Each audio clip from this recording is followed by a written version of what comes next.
Hello বন্ধুরা, তোমরা সবাই কেমন আছো? আশা করছি তোমরা সবাই ভালোই আছো, আর আমিও ভালো আছি। আজ রবীন্দ্র জয়ন্তী, আর রবীন্দ্র জয়ন্তী উপলক্ষে আমার সোনামা নিজের হাতে বানিয়ে ফেলেছে। আজকে কি বানিয়ে ফেলেছে সেটাই কিন্তু তোমাদের সঙ্গে পুরোটা আমি শেয়ার করে নেব। তোমরা তো ভাবছো কি বানিয়েছে। তো ওর ইচ্ছে হয়েছিল নিজের হাতে উত্তরীয় বানিয়ে ও পড়বে। ওর এই ইচ্ছেটাকে আরও উৎসাহিত করে তুলেছিল কিন্তু ওর সোনামা। তাই ও কিন্তু খুব ধৈর্য সহকারে বানিয়ে ফেলেছিল দুই বোনের জন্য দুটো উত্তরীয়। তা ও কিন্তু সবসময় খাতায় কলমে কিন্তু আর্ট করে, কিন্তু কাপড়ের ওপর এত সুন্দরভাবে ফেব্রিক করে নেবে এটা কিন্তু বন্ধুরা ভাবতেই পারেনি। খুব ভালো লাগছিল করেছে। তো প্রথমে তো ও আর্ট করে নিয়েছিল, তারপরে কিন্তু দুদিনে দুটো করে নিয়েছিল। কিন্তু এই দেখো একটা প্রায় মোটামুটি হয়েই এসেছে।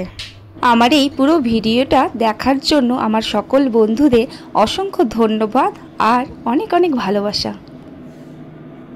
এই দেখো বন্ধুরা আরেকটি নিয়ে বসে গেছে।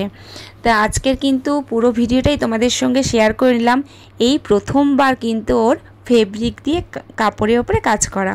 তো কেমন লাগলো তোমাদের, তোমরা কিন্তু অবশ্যই জানিও। আর তোমরা খুব ভালো থেকো, সুস্থ থেকো। আজকের মতো কিন্তু এই পর্যন্ত, আবার দেখা হচ্ছে অন্য কোনো নতুন কোনো ভিডিওতে। আর এই দেখো বন্ধুরা ওর মোটামুটি কিন্তু হয়ে গেছে। এই দেখো এবার পুরো দুটোই কমপ্লিট। তো আজকের মতো টাটা, বাই বাই।